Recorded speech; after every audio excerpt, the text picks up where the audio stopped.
Hey guys, आप सभी का स्वागत है एजी मोशन डिज़ाइन्स हिंदी में। और आज की इस वीडियो में हम क्रिएट करने जा रहे हैं एक क्रिएटिव एलिगेंट टेक्स्ट एनिमेशन, वो भी आफ्टर इफेक्ट्स में बिना किसी प्लगइन का इस्तेमाल किए।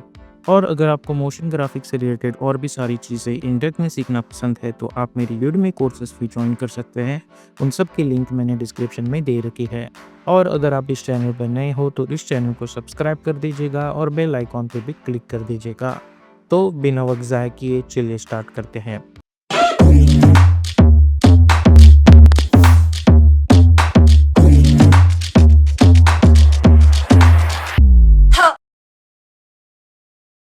तो अभी हम आ चुके हैं एडोबी आफ्टर इफेक्ट्स में। अब सबसे पहले मैं एक नया कंपोजिशन क्रिएट करूंगा जिसे मैं नाम दे दूंगा मी एनिमेशन, हमेशा की तरह।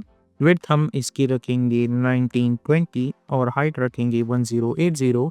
फ्रेम रेट हम रखेंगे 30 और ड्यूरेशन मैं अराउंड 1 मिनट लॉन्ग ड्यूरेशन रखूंगा। और बैकग्राउंड कलर जो है वो मैं रखूंगा ब्लैक और ओके पे क्लिक कर दूंगा। उसके बाद हम जाएंगे choose grid and guide option में और टाइटल सेक्शन पे क्लिक कर देंगे।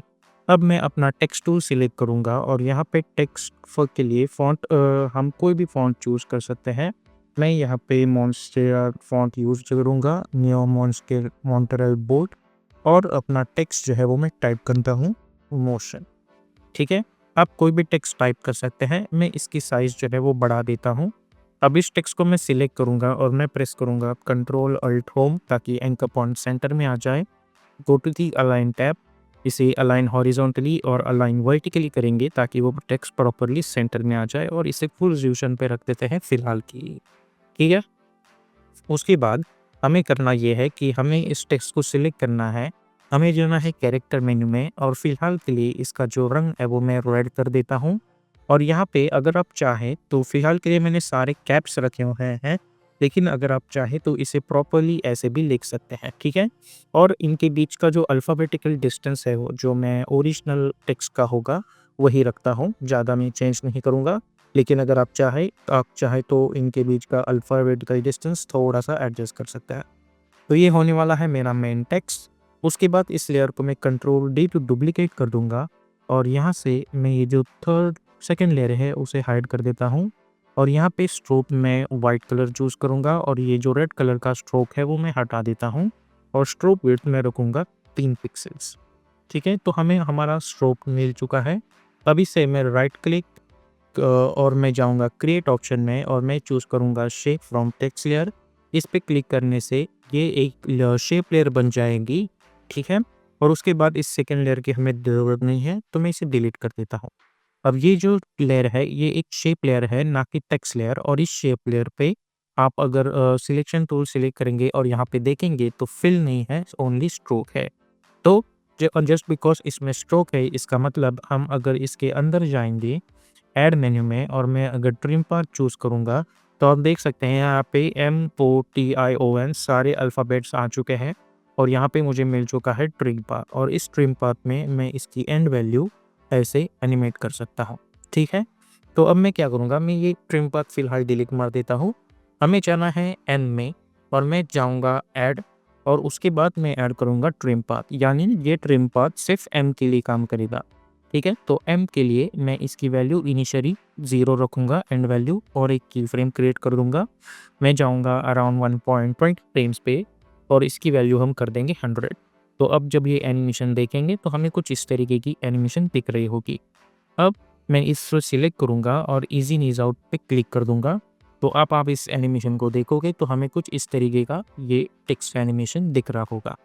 अब हमें करना ये है कि इस ट्रिम पाथ 1 को मैं मिनिमाइज़ करूँगा। इस ट्रिम पाथ 1 को हम कंट्रोल C टू कॉपी करेंगे और इस M को मिनिमाइज़ करेंगे। शिफ्ट टूल पकड़ के ये जो सारे अल्फ़ाबेट्स है OTION हमें कंट्रोल V प्रेस करना है। अब मैं U प्रेस करूँगा तो हमारे पास जो ये एनिमेशंस है ये सारे अल्फ़ाबेट्स के लिए अलग-अलग है।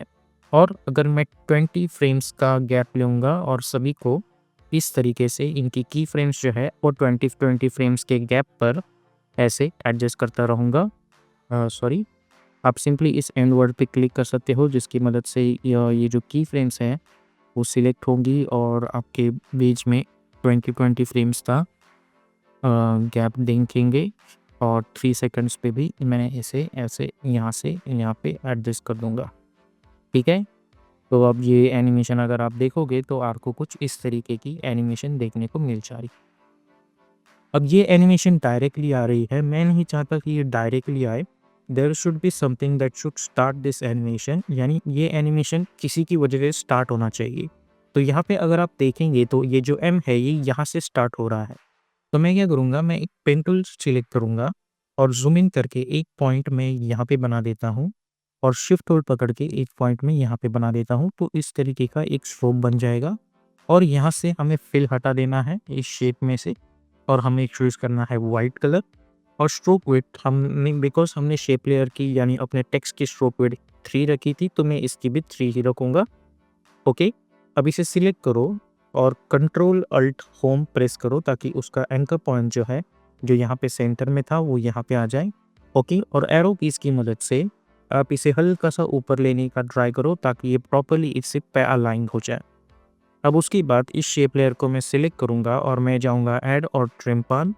ओके, और इसके अंदर ट्रिम पाथ में जाके इसकी एंड वैल्यू या फिर इसकी स्टार्ट वैल्यू इनिशियली हम बढ़ा देंगे और एक की फ्रेम बना देंगे अराउंड 1 सेकंड पे। मैं इसकी एंड स्टार्ट वैल्यू कर दूंगा 0 और उस टाइम पे ये जो मेरा टेक्स्ट है एंड, इसे मैं यहाँ पे लाके रख देता हूँ ताकि अब ऐसा इल्यूजन क्रिएट होगा कि इसकी वजह से ये चालू हो रहा है। और ये जो एंड की फ्रेम है इसे हम इजी निगाह दे लेंगे तो हमें एक हल्का सा एनिमेशन यहाँ पे देखने को मिल जाएगा। अब यहाँ पे आप देखेंगे तो ऐसा लग रहा है कि ये स्टॉप हो रहा है। तो उसके लिए हम क्या कर सकते हैं, हम इसे सेलेक्ट करेंगे और कंट्रोल होल्ड करके इसका जो इजी निज आउट है वो हटा सकते हैं। सिमिलरली ये जो टेक्स्ट लेयर है हम इस पे, आई मीन शेप लेयर है, यू प्रेस करेंगे और ये जो स्टार्ट वाली की फ्रेम है उस पर भी कंट्रोल प्रेस करेंगे। तो अब जब ये एनिमेशन देखेंगे तो हमें एक कंटिन्यूटी मिल जाएगी, ऐसा नहीं लगेगा कि ये स्टॉप हो रहा है। फॉर एग्जांपल अगर इन दोनों की फ्रेम्स को अगर मैं इजी निज आउट दूँ और इस एनिमेशन को देखूँ तो आप देख सकते हैं कि यहाँ पे ऐसे लग रहा है कि ये लाइन पहले रुकी है और फिर चल रही है। हमें वैसा नहीं करना है, हमें इसे प्रॉपर्ली ऐसे लेके आना है। ठीक है, अब ये एनिमेशन स्टार्ट हुआ है तो ऑब्वियसली कहीं पे एंड भी होना चाहिए। तो मैं क्या करूँगा, इसकी जो लास्ट 3 की फ्रेम्स है यानी यहाँ से स्टार्ट हो रही है 1, 2 और 3, यहाँ पे मैं एक की फ्रेम एंड पे क्रिएट कर दूंगा और 6 सेकंड पे यानी कि यहाँ पे मैं इसकी एंड वैल्यू 0 कर दूंगा। ठीक है, तो अब इस एनिमेशन को देखोगे तो ये यहाँ पे एंड हो रहा है और ये जो लास्ट की फ्रेम है आप इसे इजी निज़ाव दे सकते हैं। ठीक है, कोई दिक्कत नहीं है उसमें, तो ये प्रॉपर्ली एंड होगा। तो अब जब मैं एनिमेशन देखता है तो आप देख सकते हैं कि हमें एक इस तरीके की टेक्स्ट रिवील एनिमेशन देखने को मिल रही है। बट ऑब्वियसली हमें ये सिर्फ यही नहीं बनाना है, हमें और भी चीज़ें करनी है। तो मैंने इनिशियली जो अपना रेड कलर का टेक्स्ट बना दिया था उसे मैं इनेबल करूँगा और अब मैं प्रेस करूँगा कंट्रोल डी टू डुप्लीकेट और इसे अब पे लेके आऊँगा। अब यहाँ पे मैं अपना टेक्स्ट टूल सिलेक्ट करूँगा और यहाँ से फर्स्ट ऑफ ऑल इसे कर दूँगा वाइट कलर और यहाँ से ये जो OTION है इसे हटा देता हूँ और इस एम को सिलेक्ट करूँगा मैं और प्रेस करूँगा कंट्रोल अल्ट होम ताकि एंकर पॉइंट सेंटर में आ जाए। उसके बाद वी सिलेक्ट करो यानी इट्स अ शॉर्टकट की फॉर सिलेक्शन टूल और शिफ्ट होल्ड पकड़ के इसे यहाँ पे लेके आओ। ठीक है, ऐसे एडजस्ट कर दो। उसके बाद यहाँ पे जाके इसे येलो कलर दे दो, ना कि टेक्स्ट को बट लेयर को, ताकि हमें अच्छे से पता चले कि ये जो येलो कलर के लेयर्स है वो हमारे टेक्स्ट लेयर्स है। अब कंट्रोल डी करके डुप्लीकेट करो और शिफ्ट होल्ड पकड़ के इसे प्रॉपर्ली यहाँ पे लेके आओ। फिर से अपना टेक्स्ट टूल सिलेक्ट करके यहाँ पे ओ टाइप कर दो।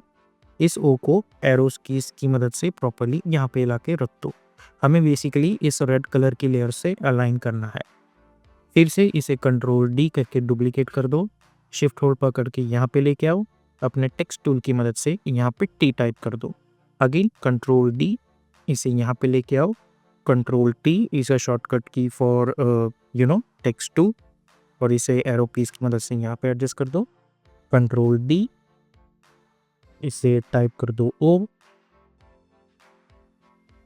अगेन कंट्रोल डी, इसे टाइप कर दो एन, P4 पोजीशन और इसे ऐसे यहाँ से और इसकी मदद से भी एडजस्ट कर सकते हो और इसी पर तो फिट। अब इन सारे अल्फ़ाबेट्स को हमें प्रेस करना है कंट्रोल अल्ट होम ताकि एंकर पॉइंट्स उसका सेंटर में आ जाए। अब हमें ये सभी अल्फ़ाबेट्स एनिमेट नहीं करने हैं, हमें सिर्फ इस एम पे फोकस करना है। तो ये जो एम वाला टेक्स्ट है मैं इसे टॉप पे लेके आता हूँ और इसका कलर थोड़ा डिफरेंट बना देता हूँ ताकि मुझे पता चले कि मुझे क्या एनिमेट करना है। अब हमारे पास जो ये लेयर थी, अगर मैं इसे इनेबल करता हूँ तो मुझे सिर्फ वही लेयर दिखेगी। इस लेयर की अभी हमें ज़रूरत नहीं है तो मैं इसे हटा देता हूँ। ठीक है? अब हमें इस एन को एनिमेट करना है और मैं चाहूँगा कि ये जो एम है वो इस ओ पे गिरे, फिर इन बाकी सब पे। तो मैं पी फॉर पोजीशन एक की फ्रेम बना दूंगा। अब यहाँ पे जो पोजीशंस है वो एक्स एंड वाई पे है। मुझे एक्स और वाई दोनों के लिए अलग अलग पैरामीटर्स चाहिए। तो इस पोजीशन वर्ड पे अगर आप राइट क्लिक करोगे और सेपरेट डायमेंशन पे क्लिक करोगे तो आपको एक्स और वाई के लिए अलग अलग पोजिशंस मिल जाएगी। सिमिलरली इसकी इनिशियली जो अगर मैं एस प्रेस करूँगा, साइज़ जो है वो 100 है, मैं इसे 50 कर देता हूँ या फिर आप इसे पॉपीली रख सकते हैं और आप इसे सिलेक्शन टूल की मदद से इस एंड ओ के प्रॉपर्ली ऊपर लाके रख दीजिएगा। उसके बाद पी फॉर पोजीशन पे एक की फ्रेम बना दीजिए। अब मैं चाहता हूँ कि ये ऊपर से नीचे आए तो एक की फ्रेम मैं वाई पे बना दूंगा। उसके बाद अराउंड 1 सेकंड पे मैं एक की फ्रेम बना लूँगा वाई पे और इनिशियली इसकी जो पोजीशन है वाई पोजीशन वो ऊपर लाके रख दूँगा। ठीक है? उसके बाद 1 सेकंड पे मैं एक्स पे एक की फ्रेम बना लूँगा। 20 फ्रेम्स पे इस एक्स की पोजीशन जो है वो यहाँ पे लाके रख दूँगा इस टी के ऊपर, यहाँ पे, और वाई पोजीशन जो है वो यहाँ पे लाके रख दूँगा। अगेन 20 फ्रेम्स फॉरवर्ड, यानी मैं 20 फ्रेम्स का गैप ले रहा हूँ। इस एक्स की पोजीशन इस आई के ऊपर लाके रख देंगे और वाई पोजीशन ऊपर रख देंगे। अगेन 3 पे जाऊँगा मैं, इस एक्स की पोजीशन में यहाँ पे लाके रख देता हूँ और वाई पोजीशन यहाँ पे लाके रख देता हूँ और मेक श्योर कीजिएगा कि आप इन की फ्रेम्स में 20-20 का ही गैप ले रहे हो।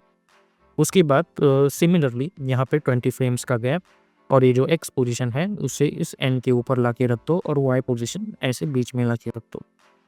ठीक है? उसके बाद अब ये वापस से यहाँ जाएगा तो ऑब्वियसली इसको थोड़ा और डिस्टेंस कवर करना है। तो ऑब्वियसली हम 20 फ्रेम्स का गैप नहीं रख सकते। तो मैं 20 + 20 40 फ्रेम्स यानी 5 सेकंड तक लेके जाऊँगा इसे और इसे जो है वो मैं प्रॉपर यहाँ पे लेके आऊँगा, यहाँ पे। सिमिलरली एट दिस टाइम यहाँ पे हमें स्केल भी एनिमेट करनी होगी क्योंकि इस एन की साइज़ बड़ी है। तो मैं एस फॉर स्केलिंग टूल एक की फ्रेम करूँगा एस पे, यू प्रेस करेंगे और एंड फ्रेम में जाके मैं इसे कर दूंगा 100। बाय द वे ये की फ्रेम्स के बीच में जो मैं ऐसे जंप कर रहा हूँ उसके लिए शॉर्टकट की है जे एंड के, जे ताकि आप अपने पिछली की फ्रेम्स पे चले जाए और की फॉर फॉरवर्ड की फ्रेम्स। ठीक है? तो जे के की मदद से आप ऐसे की फ्रेम्स पे जंप कर सकते हैं। तो इस एम को मैं प्रॉपर्ली ऐसे एरोस की इसकी मदद से मेक श्योर कि आप प्रॉपर्ली इस टाइम पे हो। आप ऐसा मत करिए कि आप यहाँ पे हो और यहाँ पे ऐसे एडजस्ट कर रहे हो, वरना कोई दूसरी की फ्रेम बन जाएगी। ठीक है? तो इसे डिलीट कर दो और प्रॉपर्ली यहाँ पे इसकी जो पोजीशन है आपको इस तरीके से एडजस्ट करनी है कि ये उस टेक्स्ट को प्रॉपर्ली कवर कर ले। ठीक है? अब जब मैं एनिमेशन देखता हूँ और इसे मैं अगर फिट कर देता हूँ तो हम देख सकते हैं कि हमें कुछ इस तरीके की एनिमेशन देखने को मिल जाएगी, जो कि ऑब्वियसली थोड़ी वियर्ड है बट हम इसे बाद में फिक्स कर देंगे। अब ये ऊपर से नीचे आने के बाद यहाँ से जंप करेगा तो इस बीच में इसकी वाई पोजीशन जो है वो मैं यहाँ पे ला के रख देता हूँ। सिमिलरली इसी वाई पोजीशन को आप कंट्रोल सी करके कॉपी कर सकते हैं और इन की फ्रेम्स के बीच में कंट्रोल वी करके पेस्ट कर सकते हैं और अगर आप चाहें तो इन्हें थोड़ा और ऊपर लेके जाइए ताकि वेरिएशंस हो। अगेन कंट्रोल वी, इन्हें थोड़ा और ऊपर लेके जाओ ऐसे, या फिर थोड़ा कम नहीं, अगेन कंट्रोल वी, थोड़ा ऐसे और ऊपर लेके आओ क्योंकि इस टाइम ये बहुत लंबी जंप मारने वाला है और इस टाइम पे मैं कंट्रोल वी प्रेस करूँगा ताकि ये यहाँ पे आ जाए और थोड़ा और ऊपर ही लेके जाओ। ठीक है? इस तरीके से। अब सिमिलरली इसी के साथ साथ मैं चाहूँगा कि यहाँ पे रोटेशन एनिमेशन भी हो। सो आर फॉर रोटेशन में एक की फ्रेम बनाऊँगा और यू प्रेस करूँगा और इस पॉइंट पे मैं इसकी रोटेशन कर दूँगा अराउंड लेट्स से 180। तो अब जब मैं एनिमेशन देखता हूँ तो कुछ ऐसा दिख रहा है, लेकिन इसकी आई थिंक हमें और रोटेशन करना चाहिए। तो 180 की जगह मैं इसे प्रॉपर 1 रोटेशन कर देता हूँ, जिसकी मदद से ये पूरे ऐसे रोटेट होगी। सिमिलरली यहाँ पे फिर से यानी कि 2 बार रोटेशन, इस पॉइंट पे मैं इसे कर दूंगा 3, इस पॉइंट पे मैं इसे कर दूंगा 4 और वापस जाते वक़्त मैं इसे कर दूँगा 2 रोटेशन, ताकि ये वापस जाते वक़्त ऐसे रिवर्सिबल रोटेशन हो जाए, ठीक है? अब ये तो हो गया हमारा एनिमेशन। अब हमें इसे ऐसे दिखाना है कि ये प्रॉपर बाउंसिंग की तरह दिखे, तो उसके लिए सबसे पहले मैं ये जो वाई पोज़ीशन की फ्रेम है, इनमें ईज़ इन ईज़ आउट अप्लाई कर दूँगा, जिसकी मदद से आप देख सकते हैं जब मैं कंट्रोल ज़ेड करता हूँ एक बार, आप देख सकते हैं जब की फ्रेम नॉर्मल्स थी तो ये लाइन्स कैसे थी और जैसे ही इसे ईज़ इन ईज़ आउट करता हूँ तो ये लाइन्स अलग है। अब हमें जाना है ग्राफ एडिटर्स में, राइट क्लिक और मेक श्योर कीजिए कि आप एडिट स्पीड ग्राफ चूज़ करें। अगर आप वैल्यू ग्राफ चूज़ करेंगे तो आपका ग्राफ कुछ ऐसा दिखेगा जो हमारे किसी काम का नहीं है फ़िलहाल के लिए। और हमें एडिट स्पीड ग्राफ चूज़ करना है। स्पीड ग्राफ बेसिकली अपना जो स्पीड होता है एनिमेशन का वो डिनोट करता है, ठीक है? तो मैं इसे सिलेक्ट करूँगा और शिफ्ट होल्ड करके इसे यहाँ पे लेके आऊँगा और इसे यहाँ पे लेके आऊँगा प्रॉपर्ली। तो ये डिनोट कर रहा है कि इनिशियली इसकी स्पीड स्लो होगी और इस पॉइंट पे इसकी स्पीड मैक्सिमम हो जाएगी। तो हम देख सकते हैं कि ये ऐसे प्रॉपर्ली दिख रहा है। सिमिलरली हमें करना ये है बहुत ही सिंपल टेक्निक, हमें इस पोर्शन को सिलेक्ट करना है, शिफ्ट होल्ड करके इसे एडजस्ट कर लो, इसे ऐसे, इस हैंडल को इसे यहाँ पे ले आओ, इस हैंडल को इसे यहाँ पे, सिमिलरली इस हैंडल को इसे यहाँ पे। तो आप देख सकते हैं कि ऐसे प्रॉपर दिखेगा।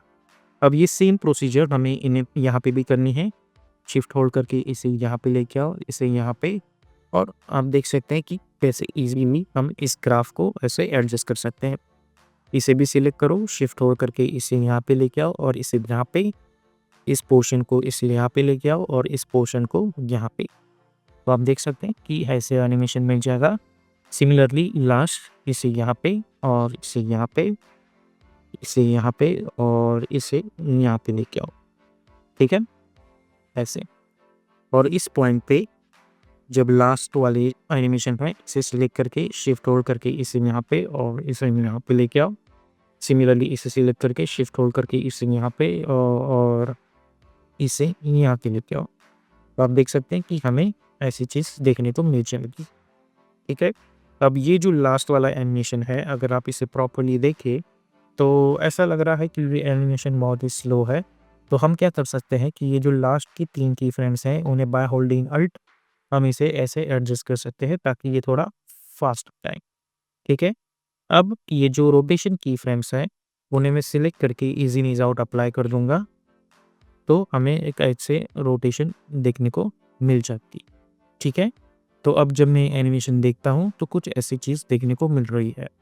तो ये जो एम वाला एनिमेशन है मैं चाहता हूँ कि ये थोड़ा लेट यानी 1.15 फ्रेम्स यानी कि या फिर 2.15 फ्रेम्स पे स्टार्ट हो, जबकि हमारा स्ट्रोक वाला एनिमेशन स्टार्ट हो।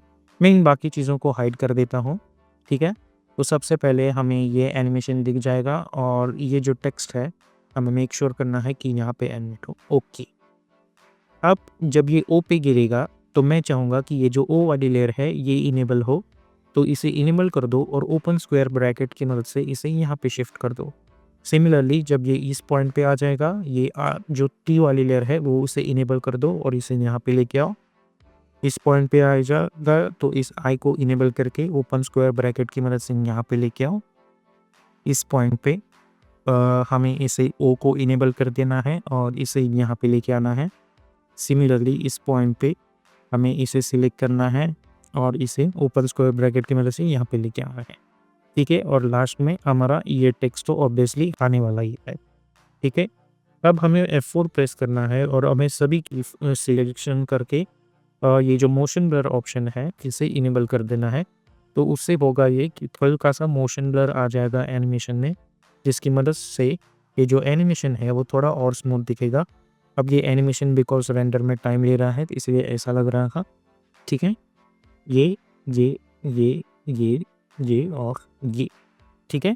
लेकिन ये एनिमेशन यहाँ पे एंड नहीं हुआ है। हमें इसका एक रिफ्लेक्शन भी बनाना है, तो उसके लिए बहुत ही सिंपल सी टेक्निक है। आपको सभी को सिलेक्ट करना है और आपको प्रेस करना है control shift C to precompose और इसे आपको नाम देना है टेक्स्ट एनिमेशन, ओके, और ओके पे क्लिक कर देना है। कंट्रोल डी करके डुप्लीकेट करो एस फॉर स्केलिंग ऑप्शन और इसके स्केल अनलिंक करके आप इसकी जो जो वाई वाली की स्केलिंग है उसे कर दो नेगेटिव और एंटर प्रेस कर दो। जिसकी मदद से आप इसे देखोगे तो ये उल्टा हो चुका है। अब P4 पोजीशन, इसकी पोजीशन जो है वो हमें प्रॉपर ऐसे नीचे लेके आनी है ताकि एक रिफ्लेक्शन हो। उसके बाद हमें अपना मास्क टूल सिलेक्ट करना है, तो हम रेक्टेंगल टूल सिलेक्ट करेंगे।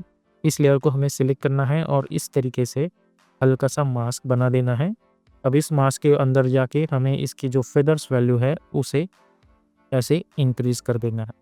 तो अब आप इस एनिमेशन को देखोगे तो हमें कुछ इस तरीके का रिफ्लेक्शन देखने को मिल जाएगा। आप इस रिफ्लेक्शन लेयर को नीचे लेके आओ, ठीक है? और अगर आप चाहे तो हल्का सा ऊपर लेके भी आ सकते हो, ठीक है? तो हमें कुछ इस तरीके की चीज़ देखने को मिल जाएगी।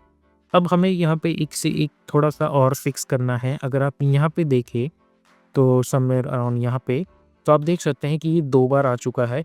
वो इसलिए क्योंकि कोई भी फ़ॉन्ट जो है वो प्रॉपर्ली अलाइन नहीं होता कभी-कभार, इसलिए ये प्रॉपर्ली अलाइन नहीं है। तो हम क्या कर सकते हैं, इस जो रिफ्लेक्शन वाली लेयर है, हमें उसे सिलेक्ट करना है और हमें ये करना होगा कि उसके लिए हमें एक सेपरेट से मास्क बनाना होगा। तो मैं कंट्रोल वाई प्रेस करूँगा और इस लेयर को मैं नाम दे दूँगा मास्क, और यहाँ पे इसका जो कलर है वो मैं कर देता हूँ रेड और ओके पे क्लिक कर दो। इसे नीचे लेके आओ और ये जो हमारी रिफ्लेक्शन लेयर है, F4 प्रेस करके to switch between these options. ये जो अल्फ़ा मास्क है उन्हें हमें करना है अल्फ़ा ट्रैक मैट। अब इस मास्क लेयर को हमें P4 पोजीशन इनेबल करनी है और नीचे लेके आना है तब तक जब तक ये प्रॉपर्ली सिर्फ यहाँ तक ही ना आ जाए, ठीक है? कुछ इस तरीके से आपको यहाँ तक ही लेके आना है उसे, ताकि ये उसके आगे ना बढ़े। अगर आप चाहें तो प्रॉपर्ली उसे एरो कीज़ की मदद से अपने हिसाब से उसे एडजस्ट कर सकते हैं, ठीक है? तो आप देख सकते हैं कि कैसे ये एडजस्ट हो चुका है। तो ये तो हो गया हमारा एक नॉर्मल सा रिफ्लेक्शन। अब इसी नॉर्मल रिफ्लेक्शन को थोड़ा और अच्छे से बनाने के लिए हम क्या कर सकते हैं, हम फिर से एक कंट्रोल एन प्रेस करेंगे ताकि एक नया कंपोजिशन क्रिएट हो। उस पे हम बना देंगे फ्रैक्टल नॉइस, नाम दे देंगे और ओके पे क्लिक कर देंगे। अब हम प्रेस करेंगे कंट्रोल वाई ताकि एक सॉलिड बैकग्राउंड लेयर बन जाए और इसे नाम दे दूंगा मैं फ्रैक्टल, और यहाँ पे कलर जो है वो हम करेंगे black colour. Effect and presets panel में जाके हमें चूज करना है फ्रैक्टल नॉइस इफेक्ट, और इस फ्रैक्टल नॉइस इफेक्ट को डबल क्लिक करके अप्लाई कर दो। अब यहाँ पर कॉन्ट्रास्ट हमें बढ़ा देना है और ब्राइटनेस हल्की सी कम कर देनी है। ट्रांसफॉर्म टूल में जाके यूनिफॉर्म स्केलिंग, इसकी स्केल विड्थ हम बढ़ा देंगे और हम कर देंगे 1500, और इसकी हाइट जो है वो हम कर देंगे 10, ओके। और ये जो इवोल्यूशन टैब है, अल्ट क्लिक करके हम इस पे क्लिक कर देंगे और यहाँ पे हम अप्लाई कर देंगे टाइम स्टार 60 और इसे डिससिलेक्ट कर देंगे। और अब हमें कुछ इस तरीके का एक वेवी पैटर्न यहाँ पे मिल जाएगा। अब यू प्रेस कर दो। अब जाओ मेन एनिमेशन में और प्रेस करो कंट्रोल 0 और फ्रैक्टल नॉइस इफेक्ट को यहाँ पे लेके आओ कंपोजिशन को और इसे हाइड कर दो। और ये जो टेक्स्ट एनिमेशन लेयर है यानी कि हमारी reflection layer, effect and presets panel में जाके search for compound blur effect और डबल क्लिक करके अप्लाई, और यहाँ पे हम चूज़ करेंगे फ्रैक्टल नॉइस लेयर, ओके। तो आप देख सकते हैं कि इस एनिमेशन के साथ साथ हमें एक अच्छी खासी रिफ्लेक्शन भी देखने को मिल जाएगी, ठीक है? कुछ इस तरीके से। अब उसके साथ-साथ मैं चाहूँगा कि यहाँ पे थोड़ा-सा ग्लोइंग इफ़ेक्ट भी हो, तो राइट क्लिक न्यू और एक नल ऑब्जेक्ट बना दो सबसे पहले, और इन सभी को इस नल ऑब्जेक्ट से पैरेंट कर दो।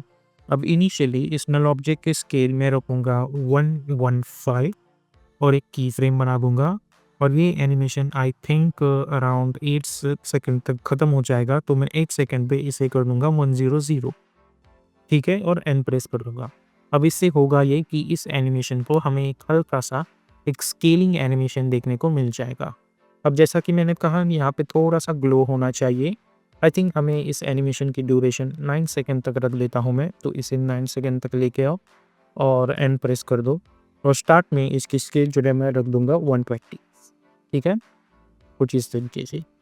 अब फिर से राइट क्लिक न्यू और एक एडजस्टमेंट लेयर बना दो। इफेक्ट एंड प्रीसेट्स में जाके हम ग्लो इफेक्ट अप्लाई कर देंगे, ठीक है? और इसकी जो ग्लो थ्रेशोल्ड है वो मैं कर दूंगा 80, और ग्लो इन रेडियस में कर दूंगा 80, और ग्लो इंटेंसिटी हम कर देंगे 0.5, और आई थिंक ग्लो रेडियस हम 20 36 रख देते हैं। ज़्यादा नहीं रखेंगे तो भी चलेगा, हमें कुछ इस तरीके का एनिमेशन यहाँ पे देखने को मिल जाएगा। तो आप देख सकते हैं कैसे हम आफ्टर इफेक्ट्स के अंदर एक अच्छा खासा क्रिएटिव टेक्स्ट एनिमेशन बना सकते हैं।